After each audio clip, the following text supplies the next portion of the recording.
The story of Team Seraph is set to begin with both Seraphina, Vermillion, and Zelena Ray on their way to Oscuro Academy, one of the many combat schools that precede the Huntsman Academies. Both of these characters were introduced in their respective trailers. I will link those up in the corner above, as they will give necessary context for the events about to unfold here. Now, both Sarah and Zelena are characters designed and created by myself, Phoenix Knight, but they were brought to life through the art of Hoshi Oujo. Link in the description below to all of her socials, including her YouTube channel, where you can watch the speed paints of how both of these characters were brought to life. And in the future, we'll see the speed paints of the other members of Team Seraph as well. But now, getting into the story of Team Seraph and how Zelena and Sarah actually met. Zelena and her family moved to the Coquina settlement in Vacuo a few weeks prior to her first attending Oscuro Academy, and during this time she was able to acclimate to the Vacuan environment fairly well, at least as well as anyone could, having never experienced the desert climate before. This mostly in part due to her mother originally being from Vacuo, and although it had been some 15 years since she had lived there, she still knew how to survive the desert, knew the mannerisms of the people of Vacuo, and was still known by a couple of the people still living in the Coquina settlement. So, having someone there able to vouch for Zelena's mother, she was able to introduce both Zelena and her father to the community, and they were accepted relatively well. They still held on to their Mistralan clothing and mannerisms, so there were some hiccups here and there, but they were generally able to get settled. So, by the time Zelena was attending her first day at Oscuro Academy, as she walked the halls, she could easily see all of the looks that people were giving her, the whispers about the girl in the strange clothing. But no one had really commented on her snake tongue, or no one knowing about her semblance were fearing her in any sort of way, so it was honestly very refreshing being in this environment. She still had no real desire to get to know anyone, but it was nice that no one was just outright hating her from the get-go. So she was able to find where her first class was, and waited outside for the professor to arrive and class to begin.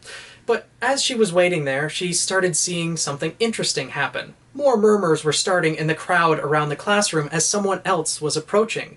A little bird out of her nest. A winged faunus started walking down the halls, and everyone's eyes turned in awe as they saw her. Whispers started even more so than Zelena, and Zelena, upon seeing this girl approach, couldn't help but getting irritated. It seemed a bit unfair that people reacted so differently to their two different faunus traits. Zelena didn't hate her faunus trait, her snake tongue, as it was the same tongue that she had from her mother. She quite loved it, in fact. But still, the reactions of strangers to someone with a snake tongue versus someone with large feathered wings were so different that Zelena couldn't help but get peeved. She completely understood that judging someone based on their faunus trait was exactly what everyone had done to her entire life, but still she just found it a little bit unfair. That is until the girl did something unexpected, something that Zelena had never experienced before. As she stood there staring at the girl, her tongue flicking back and forth in irritation, she noticed that the girl had a somber expression on her face, that she was looking at the floor, not really enjoying the attention that she was getting. And it wasn't until she passed by Zelena that things changed. She saw Zelena, looked up, and met her gaze, and all of a sudden her expression changed for that moment from somber to something of awe. Her eyes lit up, and her expression was completely different, and this shocked Zelena. She hadn't seen anyone who looked at her, saw her snake tongue, and reacted in this way. Though it only lasted very briefly, as the girl quickly realized she was staring and gave Zelena a faint smile and hurried onwards into the classroom.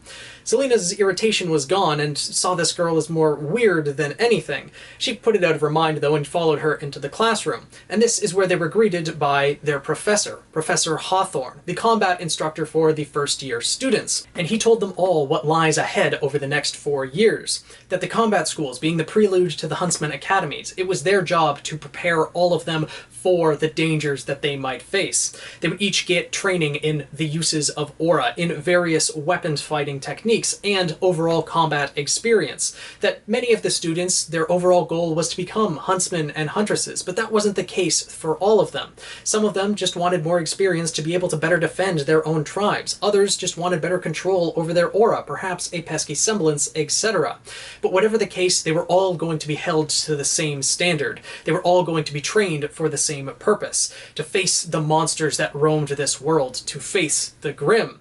And some of the students may already have some experience with this, having experienced combat already, having unlocked their aura and their semblances, but others haven't had any experience with either of these, haven't fought the Grim, haven't even picked up a weapon in their life. And for those, it will be a lot harder at this academy, because it is not the way of Vacuo to pull any punches. So hopefully you will all be prepared for what lies ahead. Upon hearing those words from a veteran huntsman, someone who was supposed to be her instructor, they fell heavy on Zelena. She realized that this was going to be a little bit harder than she initially imagined. She had read many books on various combat techniques and aura and semblance, etc., especially after unlocking her own semblance, so that she could try to learn to control it so that she would never be able to use it again. And she had no intentions of learning to use her semblance. Though aura would be useful and combat was a necessity if she wanted to become a huntress, she realized she had never picked up a weapon before in her life, and started to become nervous that maybe she wasn't up to the task. She looked around the room to see if there was anyone else in the same boat as her, but was met with a bunch of blank expressions. No one seemed to empathize with what she was feeling. Whether it was just the way of Vacuo, that everyone was used to not showing weakness and that was the way they were raised, it still made Zelena a lot more nervous. That is, until she saw the same girl that had given her that curious look before. She was staring intently in front of her, a fire seeming to burn in her eyes, and this somehow gave Zelena peace. She didn't know why she was so interested in this girl, and why it seemed to calm her looking at her so intently like this, but still, she decided to put that out of her mind and just focus on the task in front of her. Over the next few weeks, the combat training began, and even though Professor Hawthorne had said that everyone would be treated equally, he did take some care in students that were a little bit more behind than others. The students were first separated by those who had awakened their aura already and those who hadn't, so that those who hadn't can get the extra training that it would take to awaken their aura. They would stay after class a little bit longer and learn more focusing techniques to be able to manifest their aura cloak, and so that when pairing students off so that they could fight each other in mock battle, there wouldn't be someone that is just immediately at a huge disadvantage fighting someone else who had awakened their aura when they hadn't already. And then everyone was paired off constantly. Professor Hawthorne seemed to have a habit of liking to pair students off for mock combat, thinking that that would be the best way that they would learn through actual experience. The more inexperienced fighters would pair off against each other, and the more veteran ones would do so as well, everything being used as a learning experience. The inexperienced fighters would get a variety of different mock weapons to choose from, wooden weapons that were ranging from spears to maces to swords, whips, etc., so that they could find their own fighting style. The veterans were more accustomed to fighting, had their own fighting styles and weapons that they were used to, and were able to choose mock weapons that were more accustomed to that, and were able to be used, those fights, as an example for the more inexperienced fighters so that they could see that, hopefully get an idea of how the flow of battle actually worked, and also maybe learn some different fighting styles, different weapons that they might want to try out so that they could find their own weapons. As Professor Hawthorne made it very clear that by the end of their second year they would be required to forge their own weapons under the guidance of the blacksmiths of the academy, that it was their task now to find what weapons suited their own fighting styles, worked in conjunction with their aura, their semblances, whatever the students preferred, as these weapons would be what carried them forward to the huntsman academies, to their own tribes, whatever it would be in the future. This was their best opportunity to make a weapon that suited them the best. And this made Zelena a little bit more nervous. She had tried out multiple different weapons in combat, but none of them seemed to really be working for her. She was happy to see that there were other students that also had no combat experience like herself, but still, it didn't help by the fact that the combat wasn't exactly working for her. What worked more for Zelena was watching the more veteran fighters. She had a habit of watching people's behavior throughout the past couple years, seeing that people who feared her semblance, how their eyes and bodies shifted whenever she approached. And through that experience, she was able to pick up various things when watching others in combat, see other weaknesses in their fighting styles, see where they got tripped up, etc. And she learned that she could use that whenever she was in mock battles of her own, being able to dodge out of the way of attacks if people had clumsy attacks when coming from the right or the left, whichever side they favored, or if they moved backwards, they tended to trip themselves up, etc. And one where she noticed this was happening in particular was when it came to the girl with wings, who she had learned by that point was named Seraphina, or Sarah for short.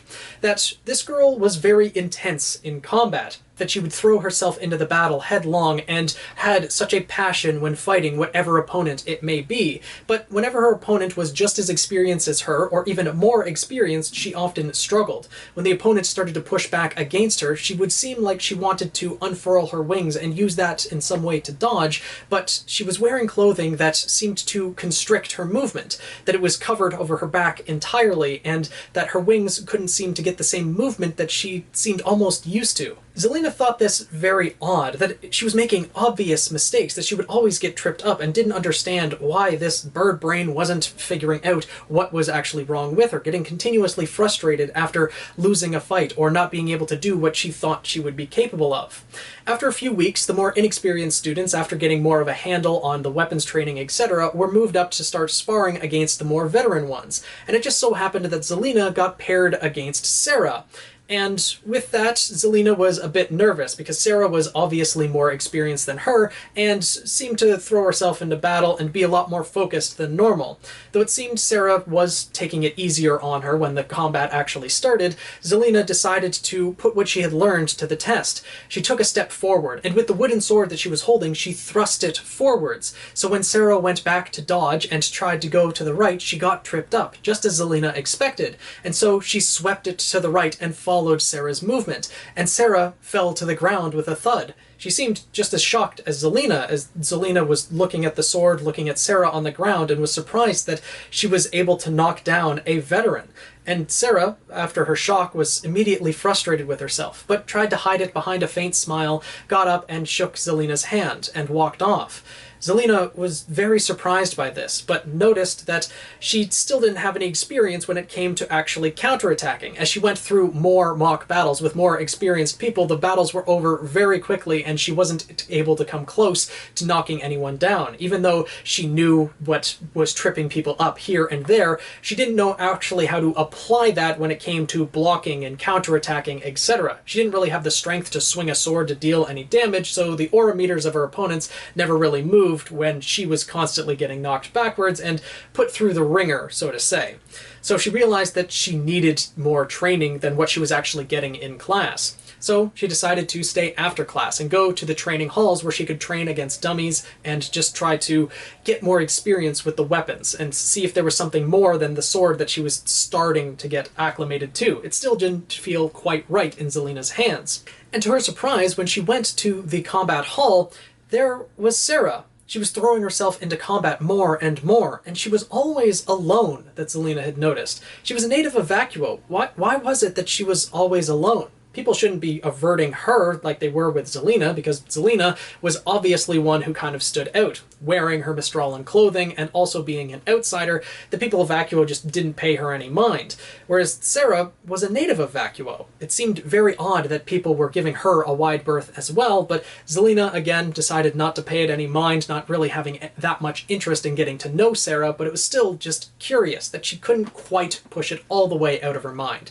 So she started training on her own, fighting against the dummies that they had set up, and trying to figure out what combat style would work for her. But as Zelena started to train, she became aware that someone had approached her. She turned quickly to look who it was, and it was Sarah, saying that, "Hey, you're Zelena, right? Do you mind if I ask you something?" Zelena was surprised that someone had come to talk to her in general, but quickly responded, Sure, what is it that you want?"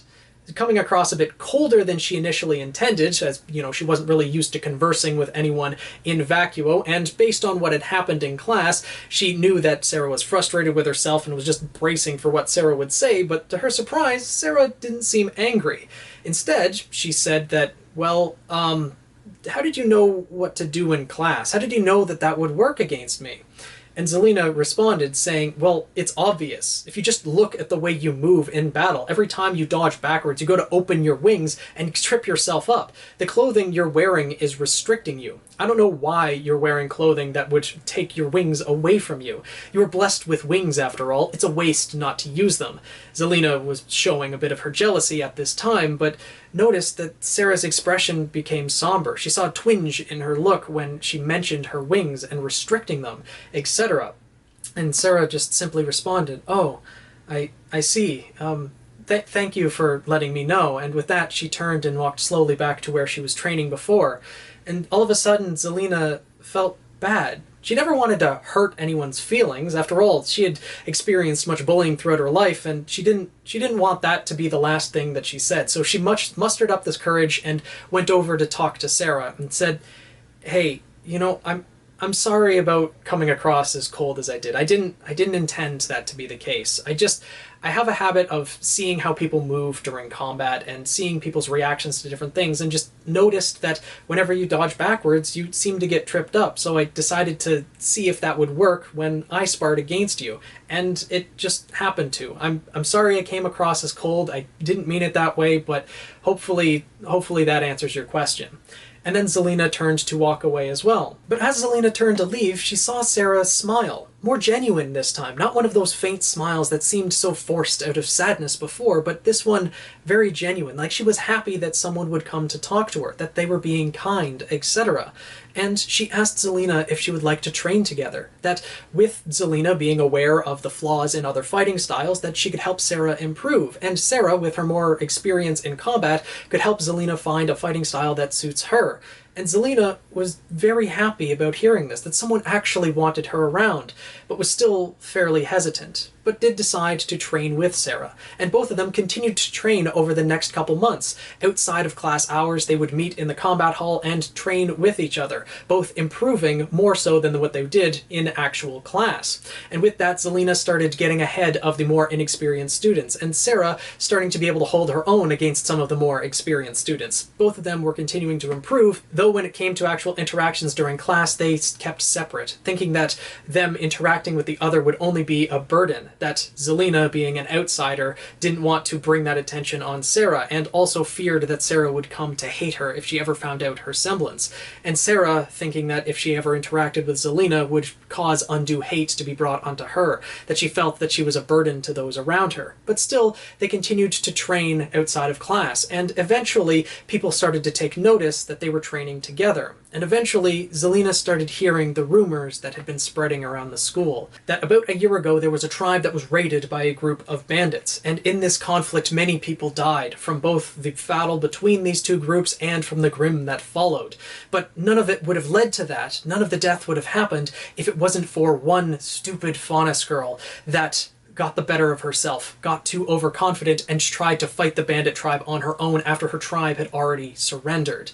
This led to the death of many people in her own tribe, and many of the students in the academy saw this as this person was betraying their own tribe, that they put themselves before the tribe, and everyone hated her. This person was apparently Sarah.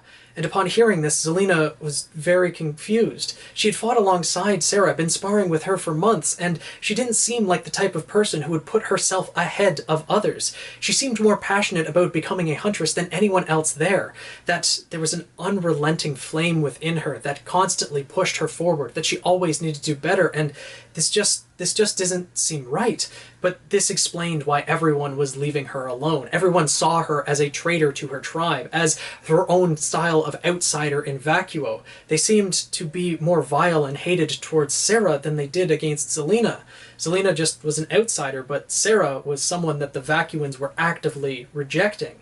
And now she finally understood why Sarah was always so sad, why she pushed herself so hard, because she had to fight against everything that was going on around her. Zelena felt a kinship with her, that, she had been bullied her entire life, and now seeing Sarah going through this entire thing, she wanted to do something to help her, but didn't know what she could do. And one day, as they were training together, Sarah was pushing herself more and more into the combat, so much so that Zelena was just becoming exhausted. She wanted to find a way to talk to Sarah, but it didn't seem any way that she could approach it. Hopefully one day she'd be able to, but unfortunately today wasn't that day, as she was just completely exhausted. So Zelena had to bow out early, and Sarah decided to stay longer to train. As Zelena started heading home through the Kakina settlement, the moon had already risen, the hour had grown late, and in her exhaustion she realized that she forgot to change out of her training clothes. So reluctantly, Zelena turned back to the academy to go get her normal ones. And upon entering the change room, she saw something completely unexpected. Sarah was there ahead of her, and she had changed into something that freed her wings, and was stretching them outwards. Upon seeing her entire wingspan, Zelena was in awe, and realized just how beautiful Sarah's wings were. But her attention was soon drawn to the center of Sarah's back, where there was a scar that extended from the top of Sarah's shoulder all the way down to her lower back. Zelena couldn't even imagine a wound that would be so bad to leave a scar as bad as that one, and was just in shock upon seeing it. She didn't know what to say. Sarah then became aware that Zelena was there and quickly gathered up her things and ran past Zelena. But as she did so, Zelena noticed that there was a sparkle in the corner of her eye and realized that this was what Sarah was trying to hide all along. She didn't wear restrictive clothing intentionally because she wanted to restrict her wings. She wore it to hide the scar on her back. This was something that she didn't want attention drawn to, and Zelena had now just intruded on this. Not intentionally, but it was still something that she felt bad about. So Zelena quickly changed out of the clothing that she was in into her regular ones and ran after Sarah. And she didn't have to run far, as it seemed Sarah was waiting for her outside, slumped against the wall of the academy, her knees in her arms, and that somber expression once again on her face. Zelena went and sat next to Sarah, and after a couple moments of silence, she spoke. "I've heard some of the things the people are saying around the school." And with that, Sarah tensed up, pulling her knees a bit closer to her chest, but Zelena continued. "I don't really believe anything that they're saying, but it's made me curious. Do you mind telling me your story?" And with that, Sarah looked up at Zelena and reluctantly agreed. She told Zelena everything about when the bandits attacked her tribe, how her tribe surrendered, and she foolishly thought that alone she would be able to do something, that her wings would give her so much of an advantage that she could start taking the bandits out. And so she attacked alone, working her way all the way to the leader of the bandits, only to be swiftly defeated, taken prisoner, and injured to the point of falling unconscious. The rest she only heard about after regaining consciousness a few days later. That the rest of her tribe had risen up against the bandits and successfully drove them away at the cost of many lives, and even more were lost in the grim attack that resulted from the panic. That Sarah blamed herself for everything that had happened, hiding the scar on her back in shame, and was now ashamed of her wings in general. What used to give her confidence now she was ashamed of, and after telling her story, she just stared at the ground, bracing herself for Zelena's response. And so Zelena chose her words very carefully. As she was listening to this story, she couldn't help but be reminded of the stories she had read, the heroes that she idolized, the struggles that they had to endure, and how through perseverance they became the huntsmen that they were by the end of their story. After Sarah had finished telling her tale, Zelena looked down at her, seeing the passion still burning in her eyes, even after reliving all of this trauma. That there was just this unrelenting desire to move forward. Zelena couldn't help but imagine Sarah as one of these characters. And she also realized that something didn't exactly seem to fit with everything that she knew about Vacuo. So the first thing Zelena said to Sarah was a question. "I don't want to open old wounds any further than they already are, but what does the rest of your tribe think about this? Do they blame you as much as you blame yourself?" And Sarah was surprised by this. Zelena wasn't angry, she just wanted to know more, and she didn't really know how to respond. "What do you mean?" And Zelena chose her words very carefully. "I read a lot of books about the Vacuan environment before coming to Vacuo, as the desert seems quite harsh and surviving here is quite difficult.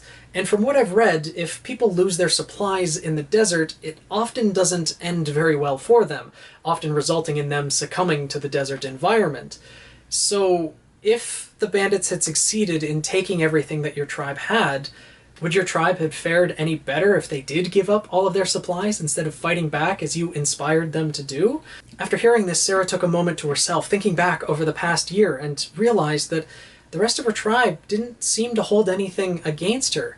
That after the events had transpired, Sarah was the hardest on herself than anyone else. Everyone else was just glad that Sarah was alive. Of course, they mourned the people who were lost, but still, no one held that against Sarah as much as she was holding it against herself.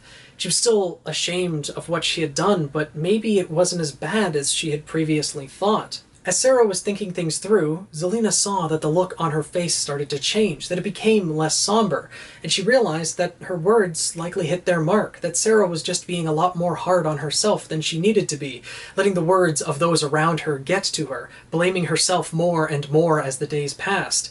And yet, the unrelenting passion was still there in her eyes, that desire to move forward, that desire to become a huntress, the same dream that Zelena so desperately desired. and she thought that maybe if she supported Sarah, walked this path alongside her, that she too would be able to reach her freedom. And so she decided that that's what she would do, that she would support Sarah moving forward for as long as she would be able to, until the unfortunate day where Sarah too would come to hate her. So Zelena stood up, expressed how late it had gotten, and turned to Sarah, saying that we can always discuss this tomorrow, or the day after. If ever you need to talk, I will be happy to be there and listen. And if your wings aren't giving you the support that they used to, maybe it's time for you to get some new wings, and I would be happy to fill that position as well. And Sarah was shocked upon hearing this. She was extremely happy that there was someone, even after hearing the story and the things that she had done in her past, who was still willing to support her. And so she stood up and smiled at Zelena, realizing exactly what it was that Zelena had said. And so she flapped her wings and said, "You know, I still have my wings, right?" And all of a sudden, Zelena became very self-conscious of what it was that she had said. She tried to emulate the books that she had read, the fairy tales of the huntsmen and huntresses, and realized just how corny she must have sounded, and became very embarrassed. But Sarah started laughing and pulled Zelena close and hugged her, and thanked her for the support that she was offering. Zelena hugged her back. It was warm, and she wanted to support Sarah for as long as she could, before eventually she would find out about her semblance, and Sarah too would come to hate her. But for now, Zelena was happy. And then we will have to continue this story in the next chapter as we move forward in their adventures at Oscuro Academy. Sarah has started to overcome her trials and tribulations that she has experienced in the past, and Sarah and Zelena are growing closer together. But there is much more awaiting both Sarah and Zelena in their journey to become huntresses. So, hopefully you guys enjoyed this video. Let me know down in the comments below what you thought of the first chapter in the story of Team Seraph, how Sarah and Zelena met and how their relationship is developing thus far.